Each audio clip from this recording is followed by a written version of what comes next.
What's up, YouTube? My name is JT, and I can finally say the curse has been broken. If you haven't been keeping up, this past weekend was the most recent Elestrals webcam tournament, and after several events in a row of just barely missing out on top cut, I was finally able to take home a top 8 finish with one of my favorite cards in the game, Voltempest. Not only that, but this is actually the first event played under what I'm going to call SS8 format, because it's the first time that the new lunar cards from Shattered Stars have been made legal. In addition, this was the first event played under the first proper Elestrals ban list.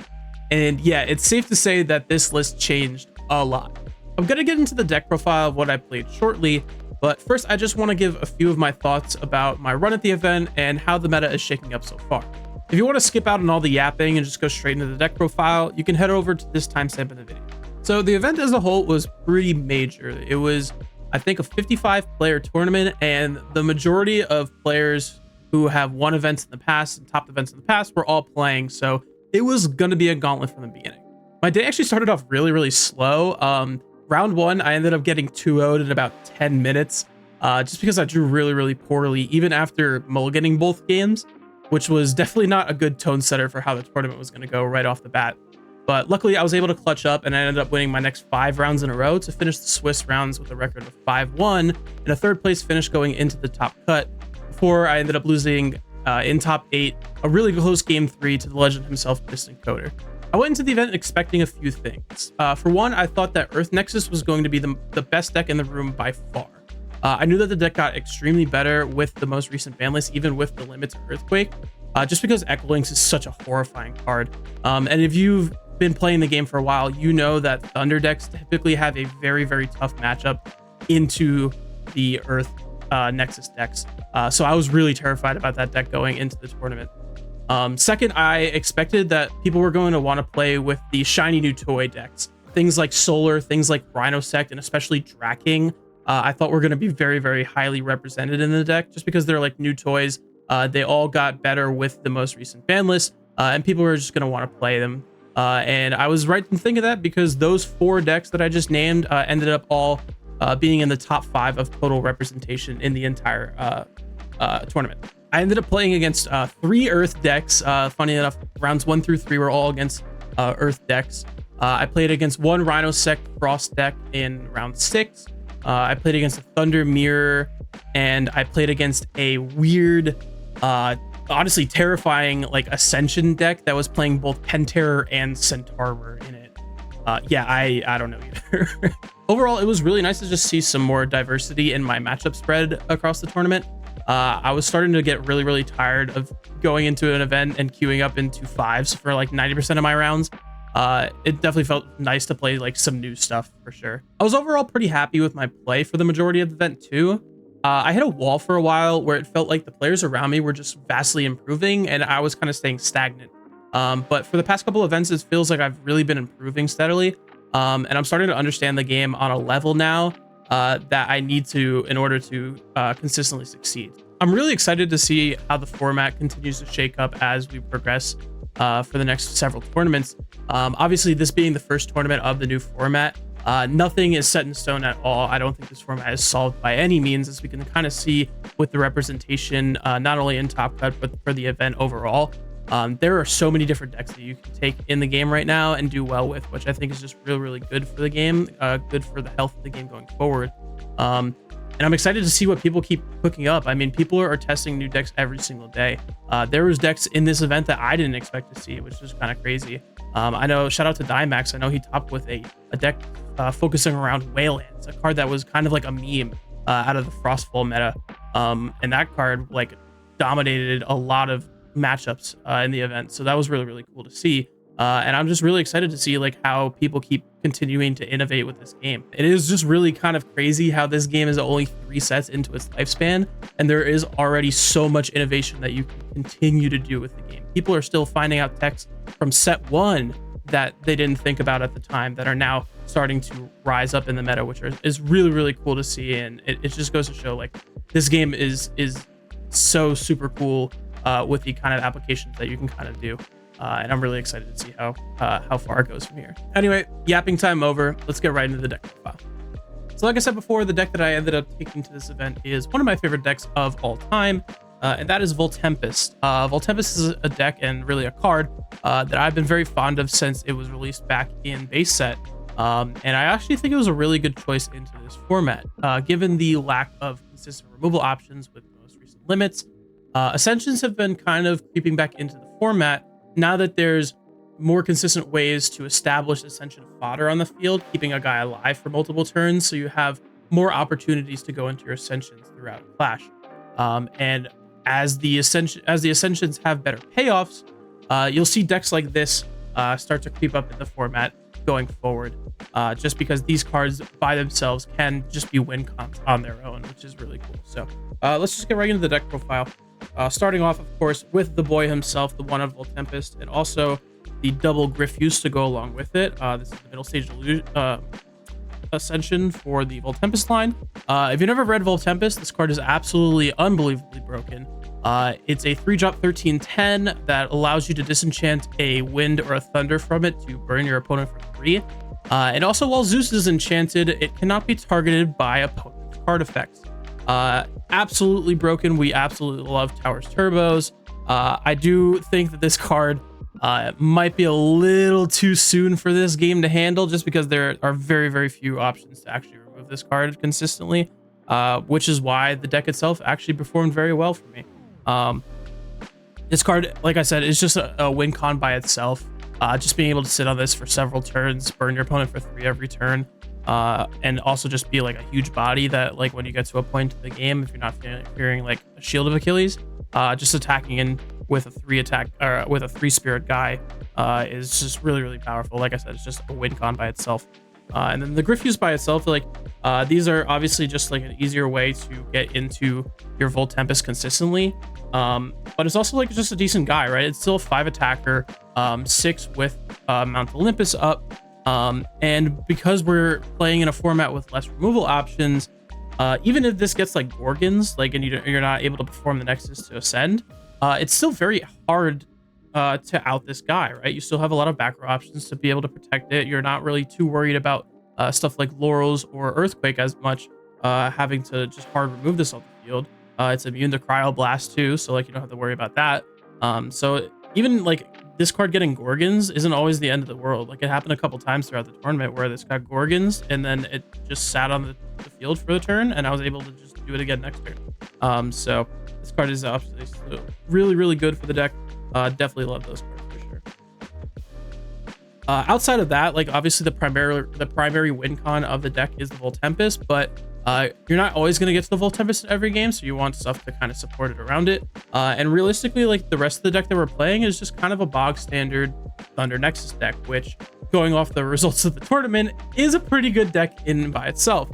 So we're just going to go into the Thunder engine, obviously starting off with the best card in the deck, triple Ash Rabbit. I don't really have to say much about this card. It's absolutely insane.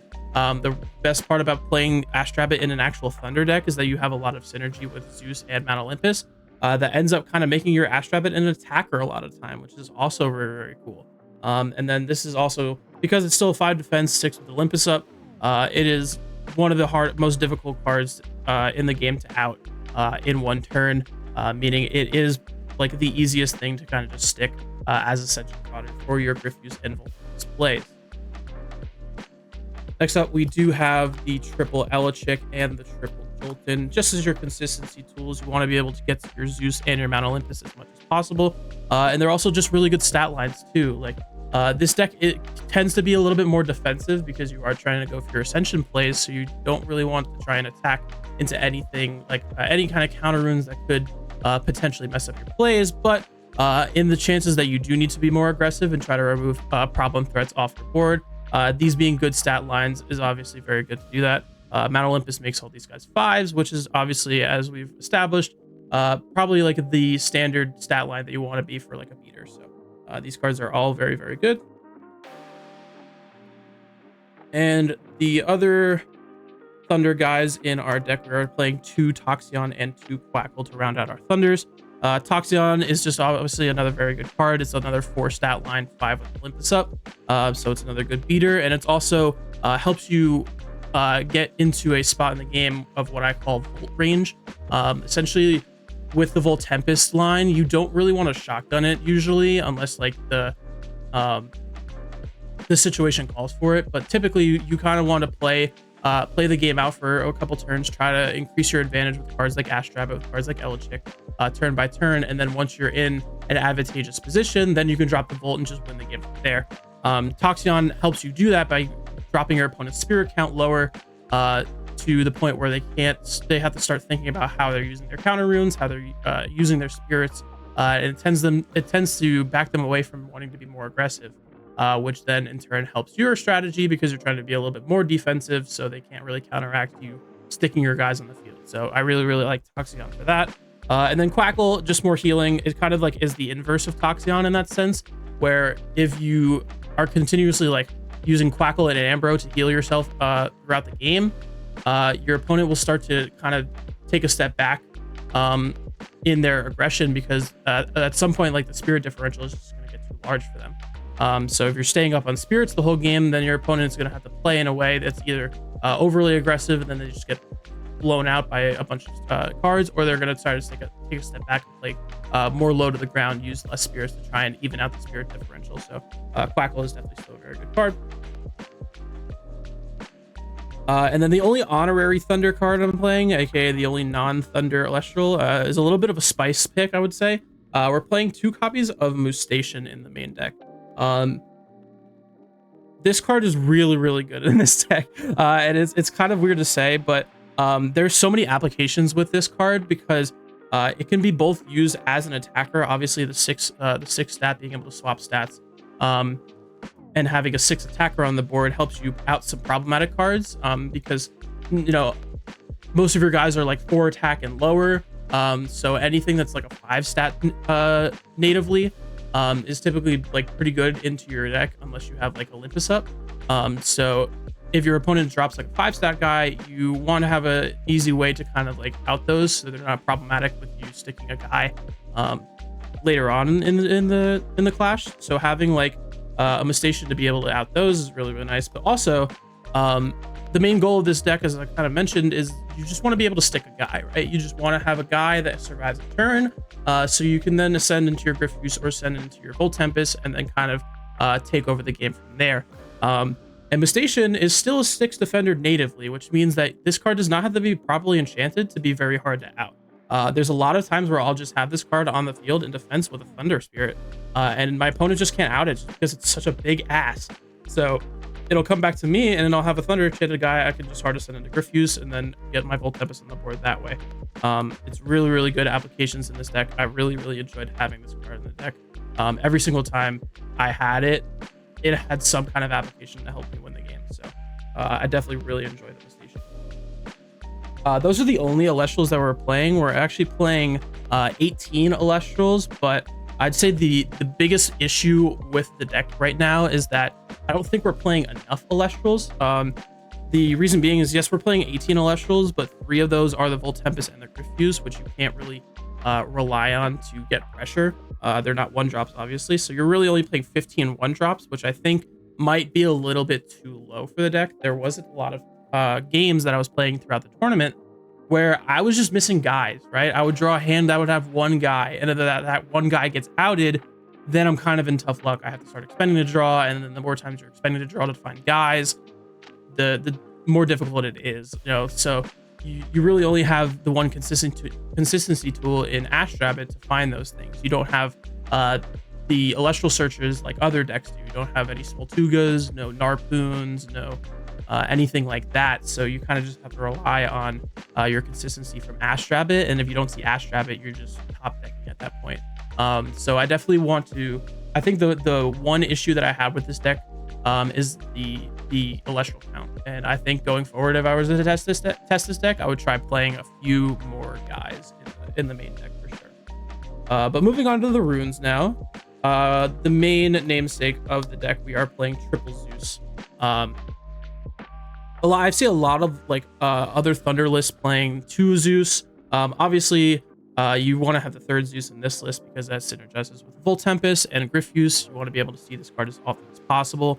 And a lot of people, once they know you're playing like a deck that relies on like the counter or the divine runes, they will start to spend their Gorgon's Gaze on your Elecheck, so you won't have consistent ways to like search it. So you want to have as many copies as possible just so you can hard draw it when you need it. The other cool thing about this card is that Zeus is removal. And I'm going to explain what I mean by that, right? So now that the game has kind of shifted where the hard removal cards, Earthquake, Laurels, Lavalith are limited, there's less hard removal options like that in the game. The most common form of removal in the game now is going to be battle. And the easiest way to make sure that you always win battle is by having a card that makes your opponent's guys all puny. So in that sense, Zeus is removable, which is very, very nice. Next up, we have the Double Mount Olympus. Obviously, very good for increasing your stat lines, but also very important for one of the best cards in the deck, Double Race to the Top. This is the most efficient removal in the game now. It's a 1-cost removal that removes basically anything in the game, with the caveat being that you need to have the Mount Olympus up. Spoiler alert, you also don't, it doesn't have to be you that needs the Mount Olympus up. There just needs to be a Mount Olympus on the field. Same thing with Voltempest. There just needs to be a Zeus on the field. So if you're playing like the mirror, this card gets really, really weird. But this card is absolutely insane. The most efficient removal in the game, and it has a lot of good synergy with Zeus as well, because you're able to like bump something on your opponent's field down that might have like a bigger stat line than what you have on the field, and then you can race to remove it that way, which is very nice. But this card does kind of get a little bricky because sometimes you do need the Mount Olympus, and you only have 5 ways to the Mount Olympus. So sometimes you can brick on this, which why it kind of feels weird at 3, but then again, you also want 3 because like it's removal, so it's kind of like a contentious thing. I flipped back and forth between 2 and 3, but I felt good having this card, I think, for sure.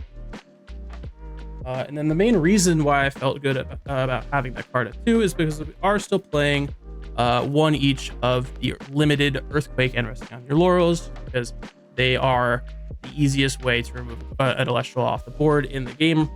Even if they are limited, you still see them from time to time. I actually had 2 games in the entire tournament where I did see both of them in the same game, and I did feel a little bit bad, but that's why you play them, right? Next we have the Triple Ambrosia, just because you have to. Like, it's wild to think, like, so I've been playing this game since the beginning, right? I've been playing this game since Kickstarter release. And it's wild to think that there was a time where we were playing like 1, or even there was like a lot of decks that were playing 0 of this card. And now you look at like the top cut representation, and like all the cards that were played, and this card was played at 3 copies in every single deck, which is insane to think about. But yeah, obviously you just have to. Next, for the counter runes, 3 copies of Altar of Stars. This card is the best card in the game right now, in my opinion. The applications of this card are just absolutely endless, right? There's the obvious defensive applications where your opponent is trying to attack into your guy, trying to remove your guy that way, being able to like save your guy from battle, and also in the process trigger something like a rabbit or a Toxion is obviously incredible. Also putting a spirit on a guy to make it easier for you to hard ascend into like Voltempest, or even just make a bigger guy. Very, very good that way. But also like the applications for this card offensively are like limitless. A lot of people are playing Tsunami. A lot of people are playing their own altars to turn your stuff to defense, and then thinking that they just have a free attack into your small statted guy.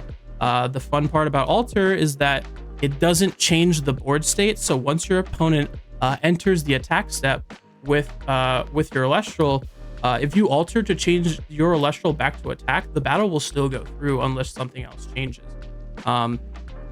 So being able to like sit on like a defense position guy, your opponent tries to attack into it, and then alter, turn it to attack, and then your opponent has to crash. Really, really good applications. I also mentioned earlier the Mustation application. Say that 10 times fast. Mustation application.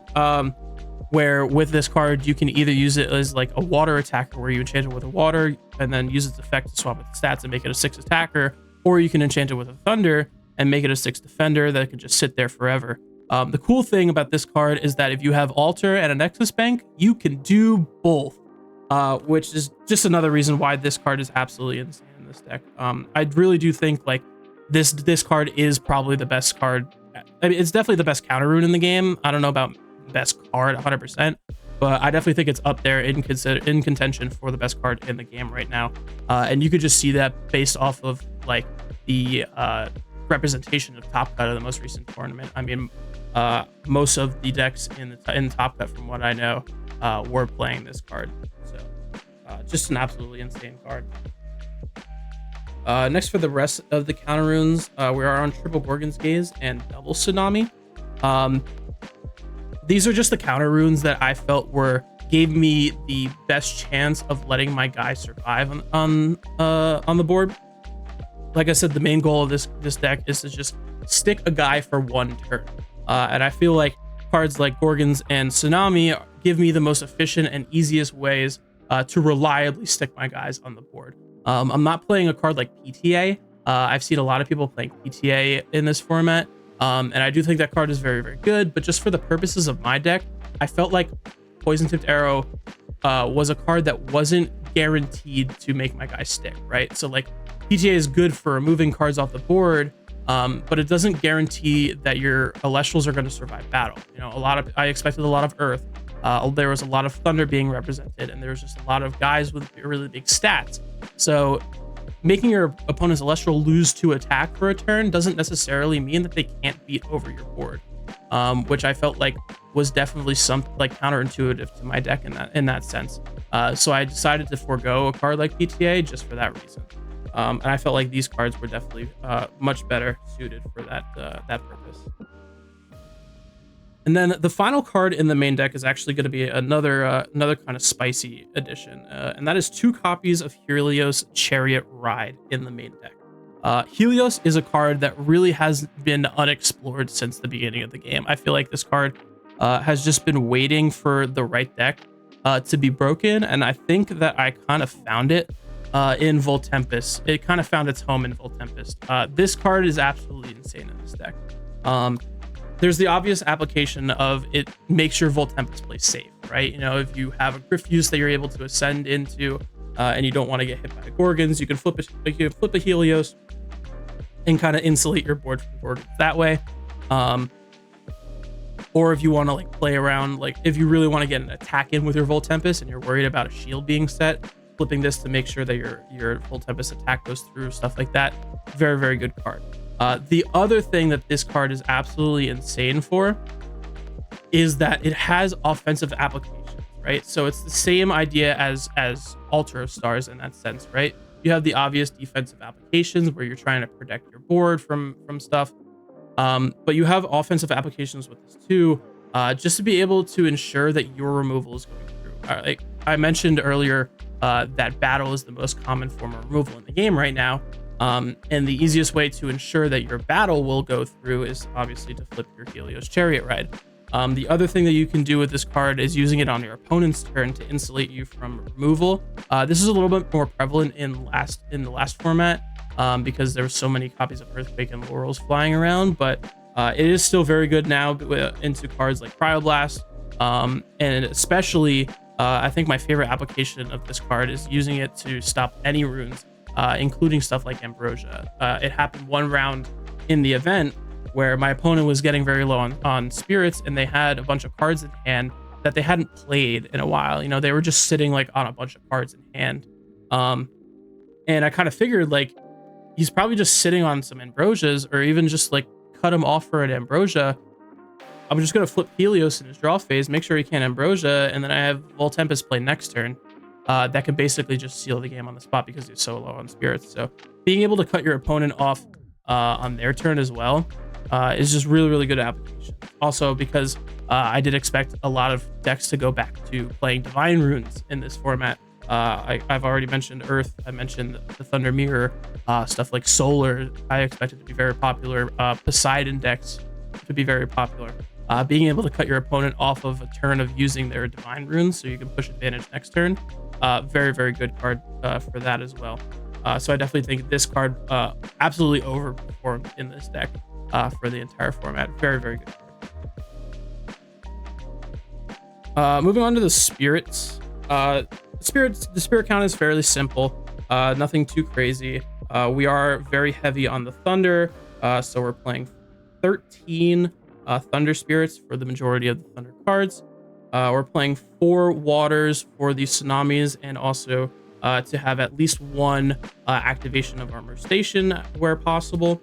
The 2 Terratlas for the 1 earthquake, and then the 1 Lycris for your Voltempest. You never need more than the 1, really. We're not playing any wind Elestrals or like Aeolus to go with this anymore, so we just need the 1 for the Voltempest. Obviously, very, very bog standard, I'd say. Like, you have enough spirits to activate all your cards, and that's really all you need. Moving on to the side deck.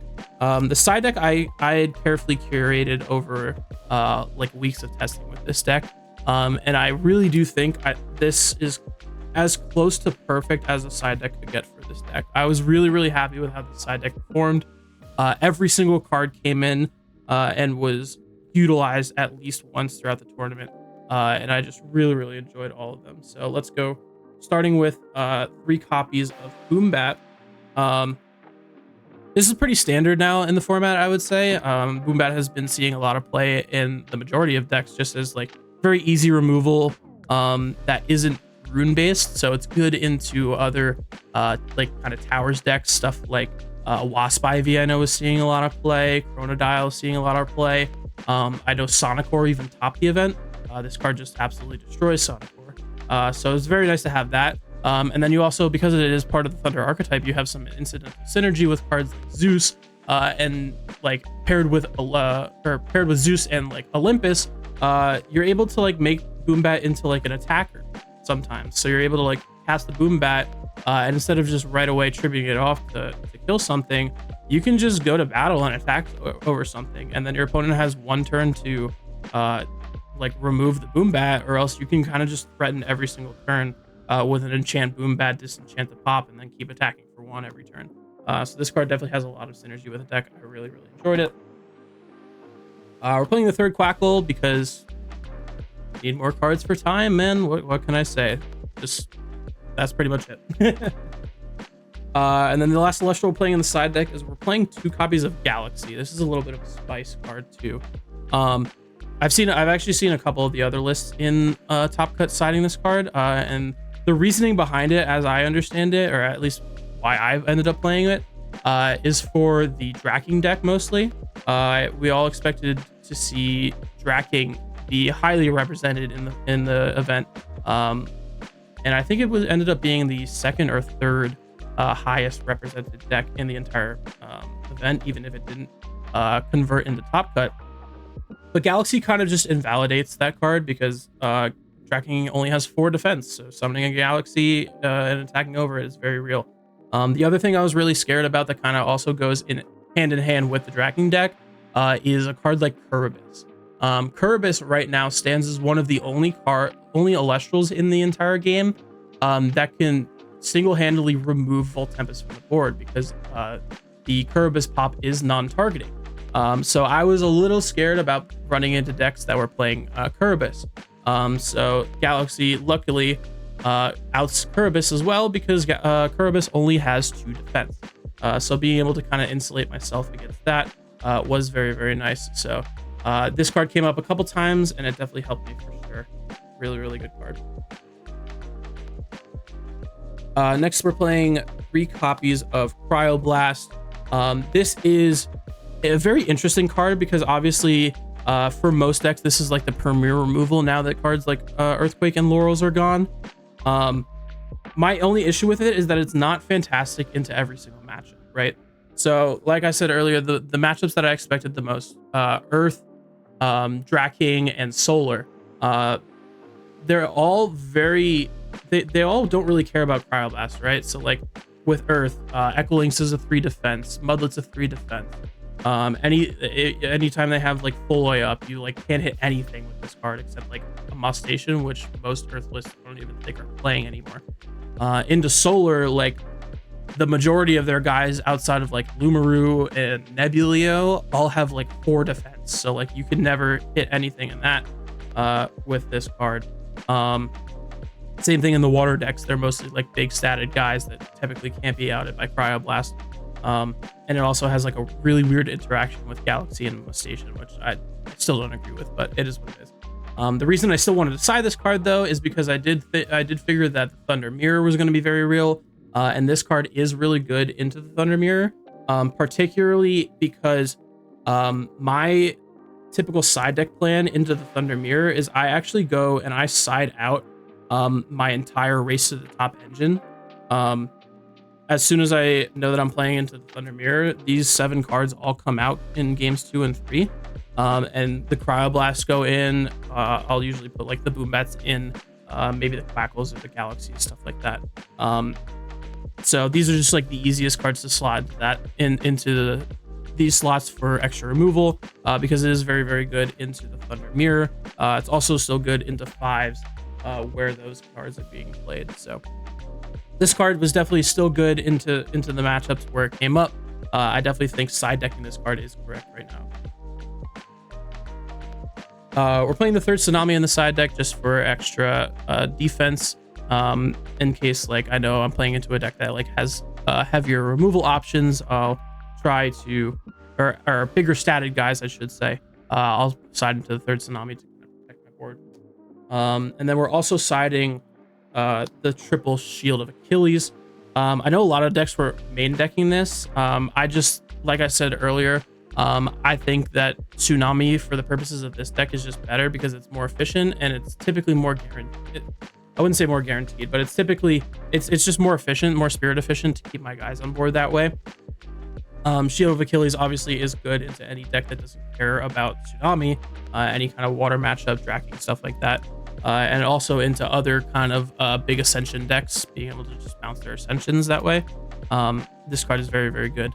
The other reason that I didn't want to main deck this card is, like I said, I was absolutely terrified of Earth this event, and this card is terrible into Earth. It's so bad into Earth. This is famously the card that never resolves into the Earth matchup.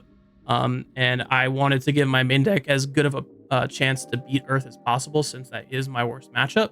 And I felt like putting these cards in the main would just make my Earth matchup that much worse. So I wanted to have them in the side still, because it is still a very, very good card to have. But that is the reason why it is in the side. And then to round out the side deck, we are just playing the 2 copies of Flormine for the Cryoblast. And that's about it. So that is the full deck profile for what I played for the most recent webcam event for Elestrals. I got top 8. Overall, I think the deck performed very, very well. It has been performing very, very well for me. I've been playing it at locals and testing it on the side for weeks now, and it's been doing very, very well. And I'm really, really happy with how the deck performed. Again, I think it is a very good pick into the format, with just how the format is revolving more around keeping guys on the board with the less removal options. And yeah, I think like taking this deck to an event you can be very successful with it. And I'm really excited to see what more innovations I can come up with the deck going forward. So thank you all so much for watching the deck profile. If you enjoyed, make sure to leave a like on the video and subscribe to the channel for more Elestrals content going forward. I'll see you guys later. Peace.